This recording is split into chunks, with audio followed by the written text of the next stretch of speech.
প্রধান উপদেষ্টার কাছে ৪ সংস্কার কমিশনের প্রতিবেদন জমা, দ্বিকক্ষ সংসদ সহ আইন সংশোধনের সুপারিশ। জিয়া অরফানেজ ট্রাস্ট দুর্নীতি মামলায় খালাস খালেদা জিয়া ও তারেক রহমান, প্রতিহিংসার শিকার পর্যবেক্ষণ আদালতের। একটা বিদ্বেষমূলক এবং প্রতিহিংসামূলক এবং কার বিরুদ্ধে প্রতিহিংসা? পুরো জিয়া পরিবারের উপরে প্রতিহিংসা, সারা বাংলাদেশের বিরুদ্ধে প্রতিহিংসা। ছাত্র জনতার আন্দোলনে হামলার অভিযোগে শেখ হাসিনা ও সাবেক রাষ্ট্রপতি আব্দুল হামিদের বিরুদ্ধে মামলা, আসামি ২ শতাধিক। ছাগলকাণ্ডে আলোচিত রাজস্ব কর্মকর্তা মতিউর রহমান স্ত্রী সহ রাজধানীর বসুন্ধরা থেকে গ্রেফতার নিশ্চিত করেছে ডিবি। গাছ বিক্রির টাকা আত্মসাতের মামলায় ডেস্টিনি এমডি সহ ১৯ জনকে ১২ বছরের কারাদণ্ড, পাচার ২,০০০ কোটি টাকা। এবং ব্রিটেনে মন্ত্রিত্ব থেকে পদত্যাগ করেও রেহাই পাচ্ছেন না টিউলিপ, দুর্নীতি অধিকতর তদন্তের আহ্বান ব্রিটিশ শ্যাডো হোম সেক্রেটারি।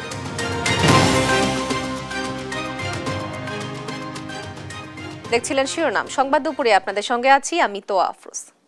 রাষ্ট্র সংস্কারে গঠিত ৪ সংস্কার কমিশন প্রধান উপদেষ্টার কাছে প্রতিবেদন জমা দিয়েছে। বুধবার দুপুরে প্রধান উপদেষ্টার কার্যালয়ে প্রতিবেদনগুলো জমা দেওয়া হয়। ৪টি কমিশন হল সংবিধান, নির্বাচন ব্যবস্থা, দুর্নীতি দমন কমিশন এবং পুলিশ সংস্কার কমিশন। এ নিয়ে আজ বিকাল ৩টায় ফরেন সার্ভিস একাডেমিতে সংবাদ সম্মেলন করা হবে। এদিকে বিচার ব্যবস্থা এবং জনপ্রশাসন সংস্কার কমিশনের প্রতিবেদন দেওয়ার জন্য ৩১ জানুয়ারি পর্যন্ত সময় বাড়ানো হয়েছে। ছাত্র জনতার গণ অভ্যুত্থানের মুখে গেল ৫ আগস্ট আওয়ামী লীগ সরকারের পতন হয়। পরে একই মাসে দায়িত্ব গ্রহণের পর দুর্বল গণতান্ত্রিক প্রতিষ্ঠানগুলোকে শক্তিশালী করতে এবং জনকল্যাণ নিশ্চিত করার জন্য ১৫টি সংস্কার কমিশন গঠন করে অন্তর্বর্তী সরকার। এসব কমিশনের প্রতিবেদন পাওয়ার পর রাজনৈতিক দলগুলোর সঙ্গে শুরু হবে সংলাপ।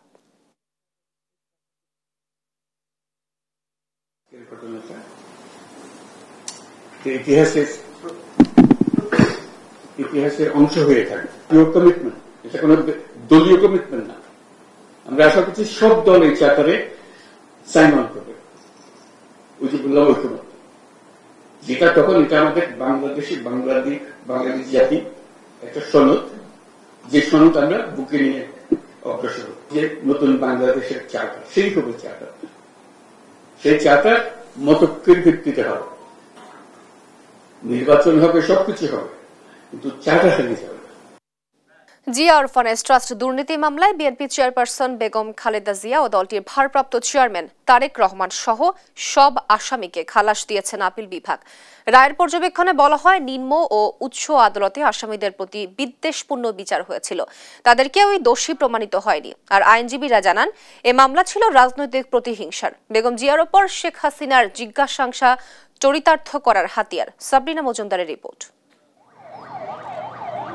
জিয়া অরফানেজ ট্রাস্ট দুর্নীতি মামলায় জেলে যেতে হয় বিএনপি চেয়ারপারসন বেগম খালেদা জিয়াকে। দেয়া হয় ১০ বছরের কারাদণ্ড।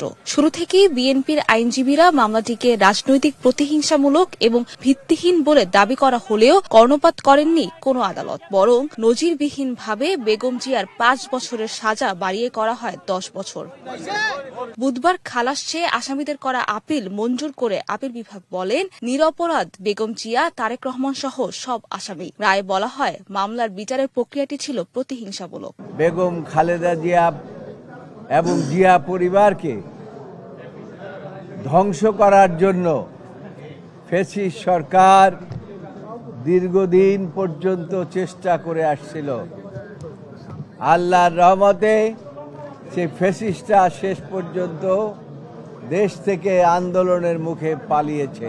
রায়ের পর্যবেক্ষণে আরো বলা হয়, বেগম জিয়া, তারেক রহমান সহ আসামিদের যে সামাজিক মর্যাদা ক্ষুণ্ণ হয়েছে, এ রায়ে তা পুনরুদ্ধার হবে। এই মামলাটা ছিল শেখ হাসিনা ওয়াজেদের ব্যক্তিগত জিঘাংসা এবং প্রতিহিংসা এবং রাজনৈতিকভাবে বেগম খালেদা জিয়া এবং তার পরিবারকে খাটো করার জন্য, নিশ্চিহ্ন করার জন্য রাজনৈতিক চিন্তা চেতনায় এই মামলাটা দায়ের করা হয়েছিল।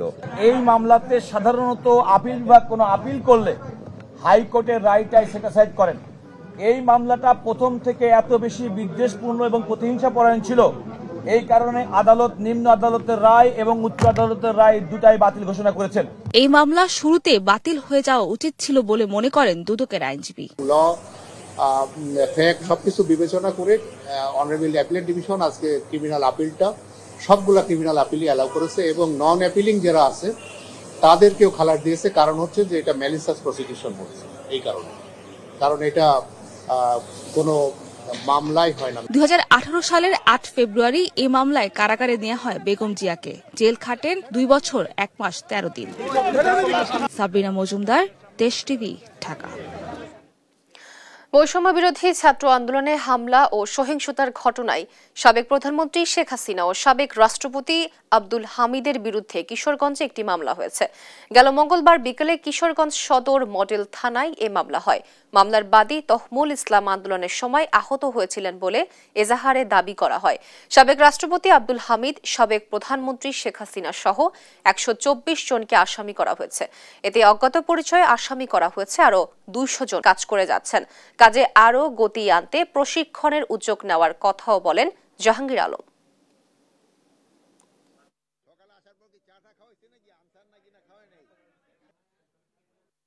এই বাহিনীর সমস্যাগুলি জানা এবং এই বাহিনীকে কিভাবে আরো আগায় নেওয়া যায় এই সম্বন্ধে আলোচনা, ওইটার উপরে একটা পুরো ব্রিফিং হয়েছে।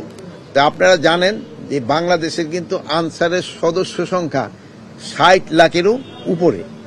তা আমরা এরাদের সবাই কিভাবে ভালোভাবে একটা ট্রেনিং এর আন্ডারে আনতে পারি এবং একটা ডাটা বেসের ভিতরে যারা থাকে একক কিভাবে সমাজে বিভিন্ন উন্নয়নমূলক কাজে লাগানো যায়। ইনকোয়ারি হওয়ার পরে যদি যেটা হচ্ছে তাকেও কাউকেই কিন্তু ছাড় দেওয়া হবে না, পুলিশেরও কিন্তু ধরা হচ্ছে। বহুল আলোচিত ছাগলকাণ্ডে জড়িত জাতীয় রাজস্ব বোর্ডের সাবেক সদস্য মতিউর রহমান ও তার স্ত্রী সাবেক উপজেলা চেয়ারম্যান লাইলা কানিজকে গ্রেফতার করা হয়েছে। মঙ্গলবার রাতে রাজধানীর বসুন্ধরা থেকে তাদের গ্রেফতার করে পুলিশের গোয়েন্দা শাখার একটি দল। বিষয়টি নিশ্চিত করেছেন ডিএমপি কমিশনার তালিবুর রহমান। গেল 6 জানুয়ারি দুর্নীতি প্রতিরোধ আইন ও মানি লন্ডারিং প্রতিরোধ আইনে মতিউর রহমান, তার প্রথম স্ত্রী লাইলা কানিজ ও ছেলে মেয়ের বিরুদ্ধে আলাদা 3টি মামলা করে দুর্নীতি দমন কমিশন। 124 কোটি টাকার অবৈধ সম্পদ অর্জন ও সম্পদের তথ্য গোপনের অভিযোগ আনা হয় তাদের বিরুদ্ধে। মামলার বলা হয়, আসামি লাইলা কানিজ 13 কোটি 1,58,000 টাকা জ্ঞাত আয় বহির্ভূত সম্পদ অর্জন করেছেন।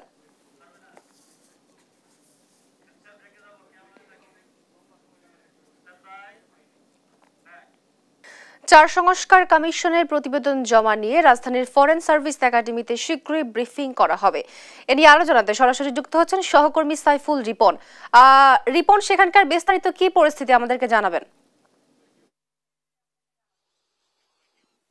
তো বেলা 3টায় আনুষ্ঠানিকভাবে এই সংস্কার কমিশনের যে প্রতিবেদনগুলো জমা হয়েছে সেই প্রতিবেদন নিয়ে সংবাদ সম্মেলন হওয়ার কথা রয়েছে ফরেন একাডেমির মিলনায়তনে এবং আমরা সংবাদকর্মীরা সেখানে অবস্থান করছি। এর আগে বেলা 11টায় প্রধান উপদেষ্টা ডক্টর মোহাম্মদ ইউনূসের কার্যালয়ে ইতিমধ্যেই সংস্কার কমিশনের যে 4টি সংস্কার কমিশন আজকে প্রতিবেদন দিয়েছে তাদের মধ্যে সংবিধান সংস্কার কমিশন, নির্বাচন পুলিশ এবং বিচার সংস্কার কমিশনের যে প্রতিবেদন আজকে দেওয়া হয়েছে সেই কমিশনের যারা প্রধান রয়েছেন তারাও কিন্তু আজকে কথা বলেছেন। এবং আমি প্রথমেই যদি বলি যে প্রধান নির্বাচন নিয়ে যে সংস্কার কমিশন, সেই সংস্কার কমিশনের প্রধান বদিউল আলম মজুমদার তিনি যেটি বলেছেন যে 18টি ক্ষেত্র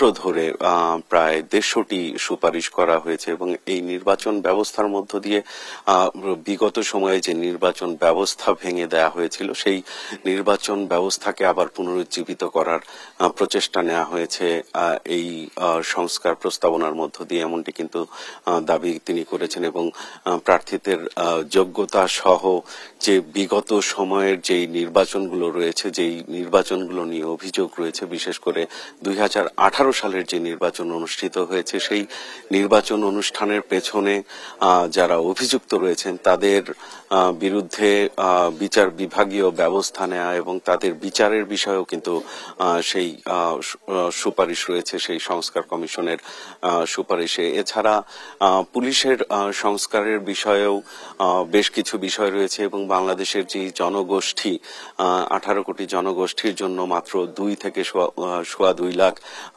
পুলিশ সদস্য, সেই পুলিশ বাহিনীকে নতুন করে পুনর্গঠনের জন্য বিভিন্ন সুপারিশ করা হয়েছে এবং দুর্নীতি দমন কমিশনের জন্য আলাদা করে কমিশনের পক্ষ থেকে যেই সুপারিশগুলো করা হয়েছে, যে একটি সাংবিধানিক প্রতিষ্ঠান হিসেবে যেন সরকারের কোনো রাজনৈতিক প্রভাব মুক্ত রাখা যায় প্রতিষ্ঠানগুলো, সেই বিষয়গুলো নিয়ে কিন্তু গুরুত্ব দেওয়া হয়েছে, এমনটি দাবি করা হয়েছে সংস্কার কমিশনগুলোর যারা প্রধান রয়েছেন তারা বলেছেন। এবং সংবিধান নিয়ে যেই সংস্কারের সুপারিশগুলো রয়েছে তাদের মধ্যে গুরুত্বপূর্ণ যেটি হচ্ছে যে দ্বীপকক্ষ বিশিষ্ট যেই সংসদীয় ব্যবস্থা, সেই সংসদীয় ব্যবস্থার সুপারিশ করা হয়েছে, যেখানে নিম্নকক্ষ থেকে সরাসরি ভোটে যারা সংখ্যাগরিষ্ঠ যারা তাদের মাধ্যমে গঠিত হবে এবং উচ্চকক্ষের ক্ষেত্রে নিম্নকক্ষে যারা সরকারি দল এবং বিরোধী দলের সংখ্যানুপাতিক হারে উচ্চকক্ষ গঠন করা হবে, এমনটি কিন্তু সুপারিশ করা হয়েছে। এবং প্রধানমন্ত্রী রাষ্ট্রপতির যেই ক্ষমতা, সেই ক্ষমতার ভারসাম্যের পাশাপাশি রাষ্ট্রের যে প্রধান তিনটি বিভাগ রয়েছে, আইনসভা, নির্বাহী বিভাগ, বিচার বিভাগের যেই ক্ষমতার ভারসাম্য, সেই ক্ষমতার ভারসাম্য নিশ্চিত করার জন্য কিন্তু সুনির্দিষ্ট কিছু সুপারিশ করা হয়েছে। এবং প্রধানমন্ত্রী এবং প্রধানমন্ত্রীর যে একচ্ছত্র ক্ষমতা, সেই ক্ষমতাকে বিকেন্দ্রীকরণ করতে এবং সেই ক্ষমতাকে সাংবিধানিক প্রতিষ্ঠানগুলোর মাধ্যমে তার জবাবদিহিতাকে তুলে ধরতে কিংবা তার জবাবদিহিতা নিশ্চিত করার জন্য কিন্তু বিভিন্ন সুপারিশ করা হয়েছে। এবং সাংবিধানিক প্রতিষ্ঠানগুলোর যে প্রধান রয়েছে এবং সেগুলো সেই সব প্রতিষ্ঠানগুলোতে নিয়োগের ক্ষেত্রে কিংবা বিভিন্ন বাহিনীগুলোতে নিয়োগের ক্ষেত্রে যেই বিষয়টি, সেই বিষয়টি সম্পন্ন করার জন্য কিন্তু কাউন্সিল গঠনেরও সুপারিশ করা হয়েছে। তো প্রধান উপদেষ্টা তার যেই উদ্বোধনী বক্তব্য এবং আজকের যেই এই প্রতিবেদন হস্তান্তর যে অনুষ্ঠান ছিল, সেই অনুষ্ঠানের মাধ্যমে তিনি যেটি বলেছেন যে জনগণের যেই গণ অভ্যুত্থান পরবর্তী জনগণের যেই আকাঙ্ক্ষা, সেই আকাঙ্ক্ষাকে ধারণ করে একটি সনদ এই প্রতিবেদনগুলোর আলোচনার মধ্য দিয়ে ঐক্যমতের ভিত্তিতে গড়ে উঠবে এবং সেগুলো পরবর্তী নির্বাচিত সরকার বাস্তবায়ন করবে, এমনটি কিন্তু প্রত্যাশা করেছেন। তোয়া, ডেস্টিনি ট্রি প্লান্টেশন লিমিটেডের গাছ বিক্রির টাকা আত্মসাতের মামলায় প্রতিষ্ঠানটির ব্যবস্থাপনা পরিচালক রফিকুল আমিন সহ ১৯ জনকে ১২ বছর কারাদণ্ড দিয়েছেন আদালত। দুপুরে ঢাকার সিনিয়র স্পেশাল জজ আদালত ৪ এর বিচারক মোহাম্মদ রবিউল আলম এ রায় ঘোষণা করেন। পাশাপাশি আগামী ৬ মাসের মধ্যে জরিমানা বাবদ ৪৪ কোটি টাকাও পরিশোধ করতে হবে আসামিদের।